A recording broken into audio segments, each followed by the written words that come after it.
Hey, good afternoon and welcome to Monmouthshire County Council's Governor's Audit Committee meeting for September. We'll get right on with the agenda, starting with item one. Item one is apologies for absence.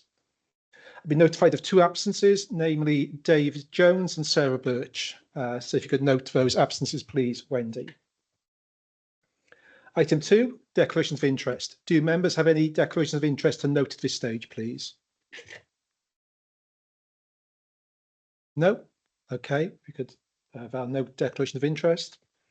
Item three is a public open forum. This is the opportunity for members of the public to make representations to the committee or verbally address the committee on any relevant matters.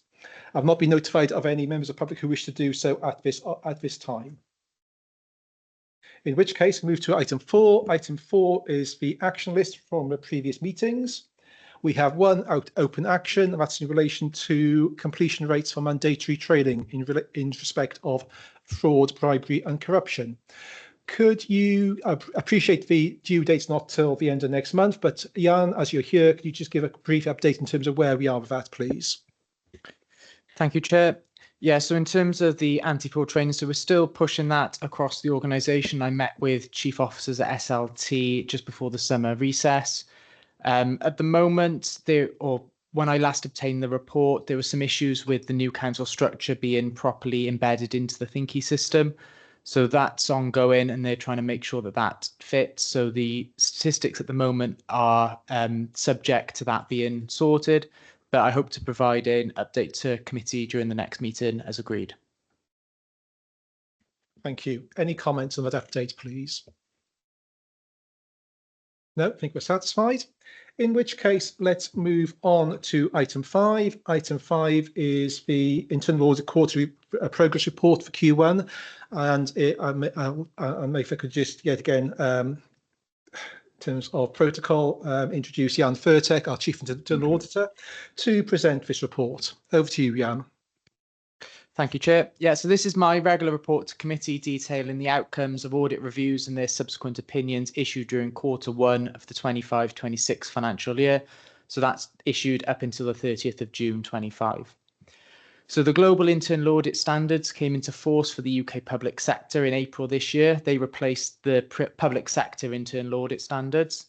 So self-assessment and gap analysis of compliance to these new standards has been completed, and we have an action plan in place to ensure that the team fully meet the requirements. An update report on the global internal audit standards will be provided to the next committee meeting. I can confirm that audit work has started in line with the agreed audit plan as considered by the Governance and Audit Committee in June 25. So since the start of the financial year, we have completed 6 audit jobs to draft stage, 5 of those being opinion related, and they're shown in the table as Appendix 1 on the report. So to confirm the audit opinions that have been issued, so we've got Welfare and Family Law, which was Substantial Assurance, Thornwell Primary Reasonable Assurance, Monmouthshire Leisure Centre Reasonable Assurance, and Markets Reasonable Assurance. One audit review was subject to an unfavourable opinion, so this was the MyMate service. The findings from that review are included within Appendix 4 to my report. So the reasons why this review was considered to be of limited assurance was that there were several significant weaknesses identified, such as missing documentation, outdated application forms, insufficient grant funding, delayed banking, and non-compliance with payroll practices. The absence of the MyMates manager during the audit fieldwork limited some discussions, and the manager is still not in work. Therefore, conclusions had to be drawn from the documentation which was made available to the auditor. We are still in the process of finalising that report, and a meeting is due to be held with the service manager and the head of service next week. No special investigations or reactive pieces of work commenced during Q1. However, 2 investigations remained open from the 24-25 financial year. Of those, 1 had been finalised and appropriate action taken under the Council's disciplinary policy. And 1 further concern remained under investigation, which was subject to HR processes, where myself was appointed as the investigating officer, and that should be finalised during Q2 of this year. No follow-up audit reviews commenced during the first quarter of the year. So the reviews that are subject to unfavourable audit opinions issued during previous years will be followed up during the course of this year. and the findings from each of those reviews will be presented to the committee, as have the previous findings. So overall, at the end of Q1, 35% of the audit plan was deemed to have been started or in progress, and 9% of the plan had been completed to draft stage. That's slightly below our profile target of 10%, but we're confident this will be addressed during the second quarter of the year. Therefore, I ask that the committee note the audit opinions that have been issued and receive an update report at the end of Q2. Thank you. Thank you for that. We'll go to questions and comments, please, from members. Phil. Thank you, Chair. Couple of points, Jan. I appreciate that you're going to come back with a fuller report on the implementation of the new global standards. But can you give us sort of a flavour of the areas that you feel needs more work? And the other point I had, having looked at in some detail at your report on my mates, I think, and I heard you say that you're going to have a meeting with the senior managers, but I think there's enough in here for us to require the senior manager to come in and see us and explain why there's been so much wrong with it, and what they're doing about putting it right. I don't think we should wait until you do the follow-up audit. I think this committee feels that we need that information now. Yeah, and obviously that is within the gift of the committee. If you so wish to decide to call the chief officer in to the following committee meeting to discuss the report, that's obviously one of your decisions that you can make.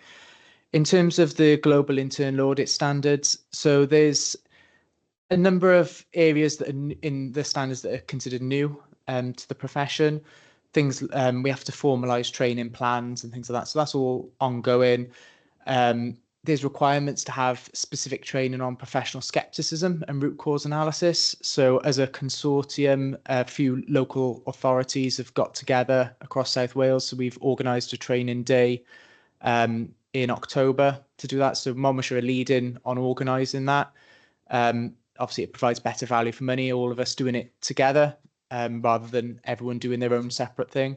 So it's things like that that we just got to work our way through, and hopefully the next committee meeting and give you a bit of a flavour on what else we need to do. Okay, thanks.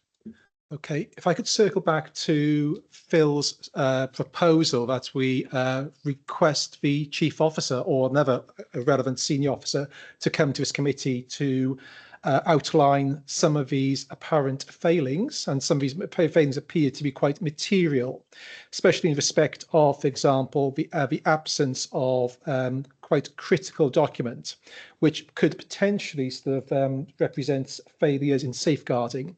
What are members' views on that proposal, please? Siwan. Yeah. I agree that a senior officer should be appearing before the committee to satisfy us that immediate steps have been taken to address the concerns, in particular around safeguarding. So whether that be the line manager responsible for the programme or the safeguarding officer from the authority, that would be something I would support. Yeah, Thank you. I second that. Thank you, Tony. Any other comments, please, or any contrary views at this stage? No. Okay, and that makes it. Have we got a hands up function? All I got is the one on the screen. Not to. No, so I think it's just on Teams. I don't think the technology is working particularly well at this stage. Then I can see your hand up, and I'll come to you. I got my hand up. Yeah. A few moments' time. Yeah. Okay. So I think the view of this committee is that we would like the relevant officer to attend the next committee meeting to give a bit more colour around what's being done to address some of these apparently significant deficiencies. I think just to give us that additional level of assurance over and above what Jan's able to give us at this stage. Jan, if you could work with Wendy to agree with relevant officer to come to talk to us, please.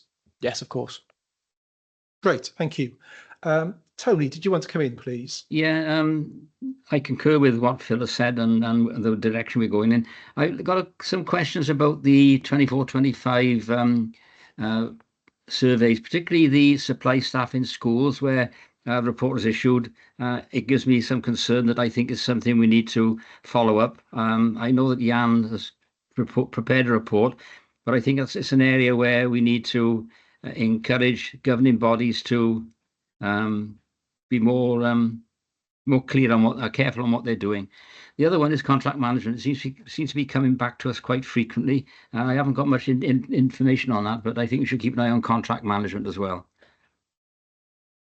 Okay, thank you for those comments. Do you want to respond, Jan? Yeah, so in terms of the supply teachers review, so obviously it was considered by the committee at the last meeting with the findings. We can issue some more communication back out to schools now that the new term has started, just to remind them of their responsibilities, again, with regards to compliance with contract procedure rules for appointing supply agencies out there, and also dovetail that information back in through school governors as well. In terms of contract management, the council had a new strategic procurement lead start with the council at the start of August. So they are working their way through a number of concerns that they've picked up. So I'd like to say that hopefully that's an area that will start to improve now that we've got that officer in post, but it's something that is very high on our internal audit radar that we're closely monitoring. Okay, thank you, Chair. Colin. Thank you. Yeah, thank you, Jan. Yeah, I was just going to touch on the My Mates program that it was touched on in the My Day My Life review, which is in 2023. So I think that as an issue, it's been listing for a couple of years, and I think that's one of the reasons that the committee's interested is that one. And then as you raised it about the new procurement lead, I don't know whether I was trying to shoehorn the question in, but just around when we had a presentation about outsourced procurement, which I assume is now going ahead, there were some concerns raised in the committee, and I don't think we've had anything further on that. So thinking about the global internal audit standard, thinking about those things, thinking about contract rules, and also thinking about local medium-sized businesses being put forward to gain these contracts. I think, you know, we could do with an update on all that, and hopefully we can secure a date for the procurement lead to do that with us. Yep, that's fine. So is it like a briefing for committee, or would you want an update report? A briefing maybe of some help, you know, possibly in our previous outside of formal committee structure, just to get a line of sight in terms of what these issues are he or she is dealing with, and, you know, sort of progress to date. Yeah, that's fine. I can pass that on and make that arrangement. Thank you. Are there any further comments or questions, please, on this paper? No, in which case we can note that progress update. Thank you for the paper. We'll move on to item 6. Item 6 is this committee's annual report for the last financial year to council. Members will recall they saw a draft version of this some weeks or months ago. I'm grateful for those members who provided comment, and those comments have been incorporated into the proposed final version in front of you today. Do members have any final comments on the paper before we look to look to approve it, please? I think most of us commented on the paper when you originally put it out, Chair. I can't see anything else in it that I would argue with, so I'm quite happy. I second that as I'm well. quite pleased with that. Yeah, well done.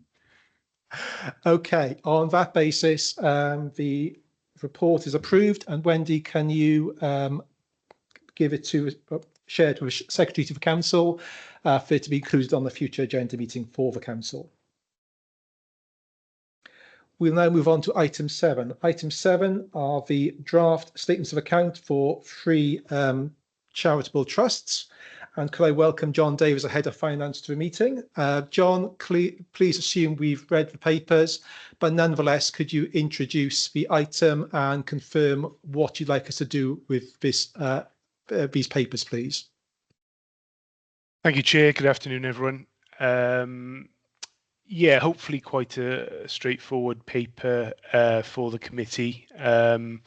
These are the draft financial statements that we've brought together in our role as either lead custodian or investment custodian for these trust funds. And I think we take the role very seriously as a finance function around these trust funds, and I think that's probably reflected in the fact that we've got audit arrangements sitting around these to varying degrees that will now take place over the coming months. So just briefly, I think just in terms of the activity during the year, just starting with the Welsh Church Fund, it's been, I guess, back to a more regularized year in terms of the activity. So the policy of the trust, I guess, is to maintain the fund levels such that income can be generated from those, and that's certainly what's happened during the year of account. So the fund levels have moderately increased, which has allowed grants to be paid out by the fund. Those grant distributions were slightly lower than in the previous year. That is because in that previous year there was an amount of slippage that both Caerphilly and Newport were catching up on from previous years. So it's very much back to a more normal level of activity for the fund during the year. Investment income again has been broadly consistent with the prior year, and I think pleasingly that's generated quite a considerable return for the fund across quite a diverse investment portfolio that the trust holds. Just to note that some investment fund managers have started to exit the sector over the past, I guess, 6 to 9 months. We've seen a slow exit from some fund managers, and we're managing that with our treasury advisors who are quite central to the advice that we receive on these. So we're making alternative arrangements now at the start of this current financial year 2025-26 to mitigate some of those impacts that we've seen. So moving on to the Monmouthshire Farm School Endowment Trust Fund, again, a fairly consistent year in terms of activity. I think again, pleasingly, a slight increase in the overall funds held, which is consistent with those investment returns being generated, and they've been higher than the grants that we've paid out during the year. So that, in terms of the Mom Farms Trust, that will go forward for an inspection rather than a full audit, and that will be reported back. The results of that will be reported back to this committee later in the financial year. Just finally then, in terms of Llanelli Hill Social Welfare Centre, a comparatively small fund compared to the other two, but nonetheless, we're quite stringent around the financial management of this fund. And I think the one thing just to note in 24-25 is that additional grant funding was received through the National Lottery Community Fund. That has enabled them to employ an additional project manager, and both their income and expenditure will be quite considerably higher than in previous years when you look through the financial statements. But that has started to generate more activity within the centre, and that's reflected within those financial statements. This trust fund doesn't require any form of audit or inspection due to the size, but it will be reviewed by the trustees and subsequently lodged with the Charities Commission. So, Chair, I think I'll leave it as that. There are obviously some detailed statements for the Welsh Church Fund and for the Mon Farms Trust, but that is the main overview without going down into that depth of detail. So thank you. Thank you, John. Okay, we'll go to questions and comments from members. I'll start with Tony, please. Thank you, Chair. Thank you, Jonathan. Thank you for your report. I think you might have answered the first question I had, which was, what is the note 3.4 on the first report? It indicates to me that the reduction in grants has gone down by 70,000. The fund has stayed stable, but with interest, with the loss of inflation, is probably less. But what did 3.4 mean? Was that the reference to Caerphilly? Because the grants paid out, and I got to try and find the page, was about 67,000. It was less this year than it was last year. Was that the Caerphilly connection? You're on mute, John. Yeah. Yeah, thanks, Chair. Yeah, absolutely, Councillor Eason. So in, I guess, the few previous years to the year of account, there was lower activity, I guess, following maybe the pandemic period and a bit of catch-up taking place. So both Caerphilly and Newport carried some grant funding forward during those years, and that culminated with a higher level of grants being paid out in the 2023-24 financial year. So I think it's very much coming back to a business as usual in terms of that level of grant in 24-25, and that's what we can expect to see moving forward into this financial year as well. Okay, the next question was to do with the Farm Trust, where I'm trying to find the page. I think you paid out £7,000 last year for grants. Are we giving our students the best benefits we can give from that fund? I know that in the past I was on that committee where we had to struggle to get people to apply for funds. Where are we? I'm not on that committee anymore. I don't know where Phil is, but where are we now on moving that forward? I'll ask the last question before you get into that one. I noticed that there's been money from the Lottery Fund for Leslie Hill to provide a part-time manager of some sort. How long is that sustainable for? How long is it for? Is it sustainable?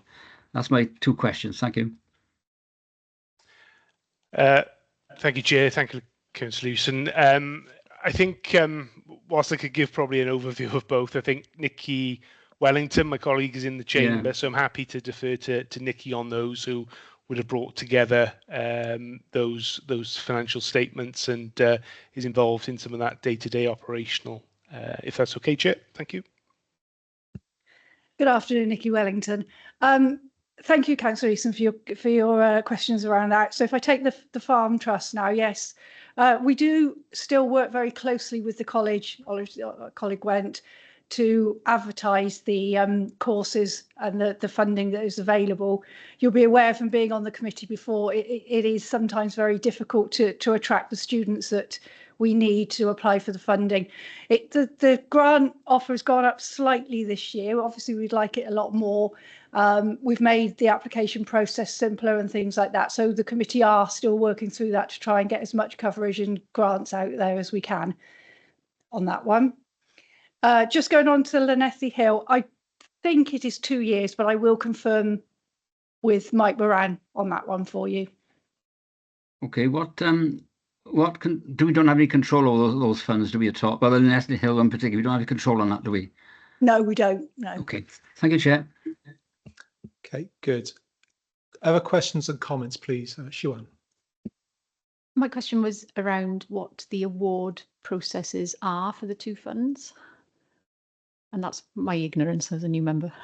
That's fine. Good to ask those questions. John, are you able to advise? Thank you, Chair. Yeah, again, if I could pass that back to Nikki, please, Chair. It's something that Nikki's quite involved in on a day-to-day, so yep, I'm happy for her to take. Thank you. Thank you. So just to cover off with the Llanelli Hill, there aren't any awards through Llanelli Hill, but with Mon Farm, it's agriculture college courses. So it supports a number of colleges or students attending colleges around the local community. It's the old Gwent area that it supports pupils in. I suppose my question is, what is the process for allocating?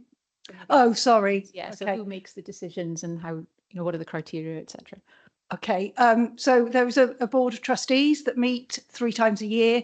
We go through each of the applications and we award the funding from those applications. So whatever is detailed on those applications, we'll give out as much funding as we possibly can for those. So with, I don't know if Phil wants to come in on that, because obviously he's on the board of trustees as well. Yeah, okay, Nikki. I think it might be an idea to just to say how the amount available for awards is calculated. I think that's that'd be useful. Yeah, okay. Yeah, Nikki's absolutely right. We do struggle. We always have. We've looked at the amount that we give. We do tend to have fixed amounts these days, because some of the applications that you get are just plain ludicrous, but then others you are so low you wonder why they've claimed. So yeah, I mean, Nikki is right, both from her point of view and ours. We are trying to push things up. And the question about how you calculate the amount is probably applicable to the church fund as well, Nikki. Yeah, so for Modern Farm, we allocate 25,000 a year, but then as that isn't always spent, and there's an underspent there, so we can roll that one across. So as Councillor Murphy's right, we have applications in. We are working through a matrix now to try and get a matrix of costs for similar things. So where there's equipment coming in, we're trying to allocate sensible costs, because some are quite rightly very high and some are very low. Laptops we have a limit for, etc. So where there's standard stuff, we'll obviously look at that across the board. What we can't unfortunately do is, if somebody only claims £100, we can't then award them more than that. With the Welsh Church Fund, can I refer back to John, please, because I don't look after that one. Thanks, Nikki. Thanks, Chair. So the allocation method for the Welsh Church Fund is endorsed by full council in the financial year prior to the financial year that those grant awards are made. Those awards are made to the 5 constituent authorities of the former Gwent area, and then those grants are allocated within their financial regulations, all within the objects of the Welsh Church Fund. So coming back to Monmouthshire, we would have a member group that meets regularly to look through those applications, and those would be agreed through that committee, and those committee discussions are minuted and held. So that would be the process for the Welsh Church Fund, both in terms of allocation and how those awards are made. How do you decide how much to give out, John? Thanks, Councillor Murphy. So the amount to be given out in any one financial year would never exceed the expected income returns on the fund. So there will be a judgment made of the current economic environment, the expected returns on those funds during any one year, and we would ensure as far as possible that those awards are not above that expected level. So that would then be endorsed by full council just before the financial year. Thank you. Tony. Yeah, thank you, Chair. Just one anomaly in the Farm Trust is that Newport, the original Newport, isn't included in the Farm Trust, but parts of what are Newport City now were part of the old Gwent are included. So there's an anomaly around Newport. It does cause a few concerns when we get applications from areas just inside or outside the boundary of the old Gwent. Okay, thank you. Any other questions or comments? In which case, John, just a couple of very minor points from me. Looking at page 5 of the report for Welsh Church Act Fund and the section on risk management, and the final sentence in particular caught my eye. I just wondered whether the final sentence should be so definitive in that no risks were identified. I find that hard to believe given the uncertainties, both economic and investment, for example, as well as other risks associated with a fund. Do you want to reflect on that wording, please? Thank you, JJ. Yeah, just scanning down to that. Yeah, I think that can be refined. I think that's probably talking more towards maybe the in-year performance against that risk management policy that was endorsed. So yeah, I can take that back to the team and have a look at maybe refining that, making it a little bit clearer. Because as you suggest, there were risks identified within that policy, and we would have monitored against those risks during the financial year. So yeah, I think some clarity is needed there. Thank you. Thank you, John. And the second minor point is the subsequent paragraph in respect to the auditors. The sentence as currently constructed gives the impression that you have optionality over which auditors are appointed. Is that correct, or are Audit Wales the statutory auditor for this trust fund?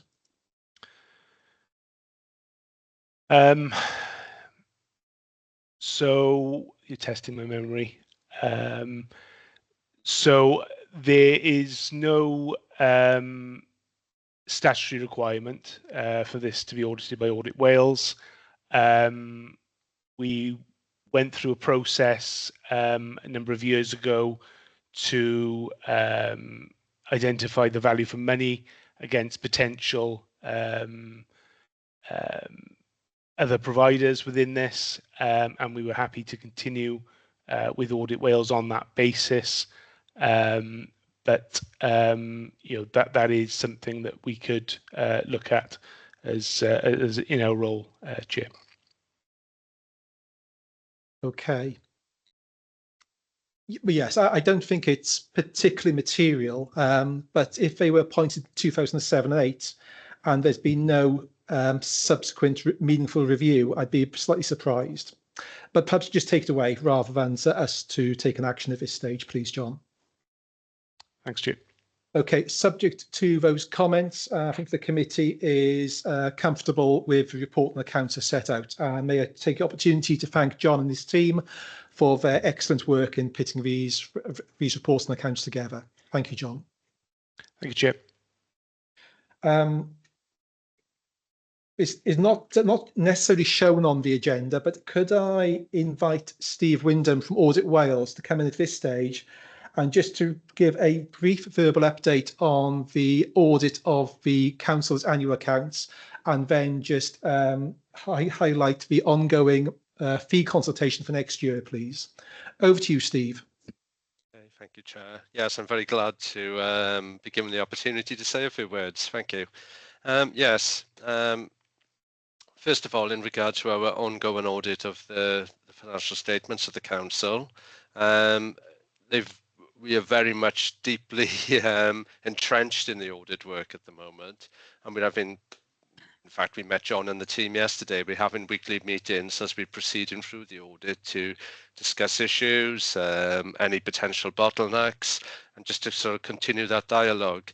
But I'm pleased to say the audit is proceeding well. We're at a stage where we feel we probably ahead of where we were this time last year, albeit there was a different timetable. But in terms of the timetable, we're in a good place, and we're well on track to complete the audit prior to the audit deadline at the end of October. There's no significant issues to bring to the attention of this committee at this stage, albeit there are still some significant areas of the audit still to complete. So, you know, but a further update will be provided to at the next committee in regard to the completion, where of course we'll be bringing our audit of the accounts report to, and as part of the accounts approval process. In terms of the fee consultation, I'm glad I've been given the opportunity to say something about this, because it was something I wanted to alert you to anyway. But the Auditor General has engaged in a fee consultation. I'm very happy to share the link if any members are unfamiliar with the actual document concerned here in regard to this consultation. I'm very happy to put that in the chat or to circulate outside this meeting. But basically, what the fee consultation is intending, it is a consultation process, of course, is to increase fees rates, not actual fees, because they will vary audited body to audited body, but to increase the individual fee rates by a weighted average of 5.5%. There's various reasons for that, which are explained within the consultation document, the biggest one being inflationary factors. But it is a consultation exercise, and I will encourage all my audited bodies, and certainly in Monmouthshire, to engage with that consultation process and provide comments. I will remind the committee and members and officers that the response deadline for that consultation is the 19th of September, which I believe is next Friday. Yeah, so that's probably all I wish to say, really, unless there's any questions in regard to the consultation or indeed the accounts audit. Firstly, thank you, Steve, for those very helpful updates. I'm pleased with the current situation with the audit. In terms of a fee consultation, in terms of contextualising this proposed increase of 5.5%, John, could you remind the committee, please, what was the audit fee for last year, and then therefore what would be the overall impact of 5.5% increase? Thank you, Chair. I am just trying to recollect. A ballpark. Yeah, I'm just going through it. It is roughly in the ballpark of around £20,000 in terms of increase. I think from an officer perspective, I think you know, just looking through the consultation document, I think there's some reasonable explanations as to why those fees would need to increase. I think from our perspective, perhaps the one thing that was missing from that were the actions that Audit Wales were taking themselves to perhaps mitigate some of that through efficiency or service change. I think certainly in terms of the modernisation agenda that Audit Wales have been on in terms of their development. So I think if there was going to be a view from a finance perspective at Monmouthshire, it would be around that. We will consider a response to the consultation over the next week, Chair. Thank you. Thank you, John. Do members have any observations on either the annual audit or the fee consultation piece, please? Go on, Cole. I was just going to say, my broad recollection is this a continuing movement above inflation rise year on year, and you know, and do the same reasons justify each year as we move along, because it seems unsustainable and typical of monopolies. Yes, a monopoly supplier. Right. Steve, yet again, I don't want to put you on the spot. Are you able to respond, at least in part, to Colin's comments, please? Yeah, and I do fully recognise and acknowledge the monopoly sort of comment. You know, it's not quite a monopoly, I guess, but it's very much of that ilk, isn't it? You know, we are the appointed auditors of not just Monmouthshire, of the vast majority of the Welsh public sector. But in terms of the inflationary factors, I suppose it's been patchy really, and it's not an easy one to answer. Last year, I believe the fee increase was maybe 1.8%, which was well below inflation. But the year prior to that, the corresponding fee consultation was higher, but that was largely because of the adoption of a new auditing standard that increased our financial audit work exponentially, really. So it's not always due to inflation, and as I say, last year was actually below inflation, I believe. But the fee consultation document which I put into the link will I hopefully provide and furnish you with some additional information in regard to that. And you certainly could look back at previous fee consultations as well if you want to sort of follow that thread through to prior years. Okay, thank you, Steve. So I suppose, just to reiterate my comments I made elsewhere, 5.5% increase is quite eye-catching. It's well above CPI. And of course, that's in the context of all public authorities, including Monmouthshire, facing incredibly significant financial challenges. So the increase which John's alluded to of circa £20,000 is material. So, John, can I leave it with you in terms of how or whether you respond to this consultation, please? Certainly, it's the view of this committee that officers should respond. If you choose to do so, if you agree, please could you circulate your response to us for information? Much appreciated. Thank you, Chair. That's fine. If we could move on to item 8 of the agenda. Item 8 is the forward work plan. Do members have any comments on what is set out? Item 9 is the minutes of a previous meeting. Thank you once again, Wendy, for minutes. Excellent as always. I was comfortable with them. I was representing an accurate record of what was discussed. Do members have any comments to the contrary? I'm happy to move, Chair. Okay, the minutes are approved. And the final item then is just to note the date of the next meeting, which is on the 30th of October at 2 p.m. On that note, before we go, Chair, back to the comment you made about the fees. I've opened that page. Will we be discussing this at another meeting, or have we got opportunity to make comments on it now, or not now, but in the near future? Sorry, yeah. So we should have circulated this document before the meeting. That's my fault. There's been a slight miscommunication. The consultation closes on the 19th, which, as Steve says, I think is next Friday. So officers have an opportunity for next 8 days, to formulate a response if they choose to do so. But if you wish to make any additional comments, Tony, please hope this is okay. It's open to us then. Please drop John a note and he can use that to inform his response. Okay. I've got the link on here. Will it stay on here, Wendy, the link, or can you send it separately? Perhaps. Could I just check? Yeah, we'll send it separately. Either John will forward it to Wendy, or if Wendy has a copy, she'll share it for all members. Okay, thank you. Okay, which note, thank you for your attendance and contribution. The meeting is now closed.